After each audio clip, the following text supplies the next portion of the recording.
Sudarlun Dinas Kehutanan Aceh menggelar kegiatan penanaman 1.000 pohon di kawasan pegunungan Kuta Malaka, Aceh Besar.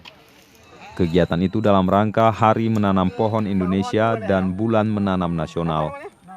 Penanaman itu melibatkan sejumlah kalangan seperti pegawai Dishub, Polhut, pelajar, duta rimba, anggota komunitas, dan mahasiswa Unsia, serta Sekolah Tinggi Ilmu Kehutanan Tengku Cik Pantekulu. Bahkan Dirjen Pengendalian Das dan Hutan Lindung, Hilman Nugroho, juga hadir.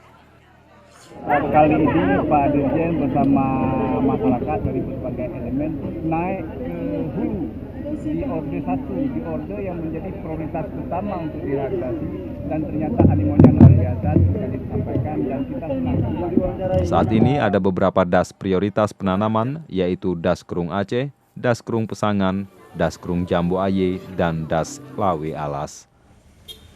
Dari Banda Aceh, Muhammad Nasir, Serambion TV.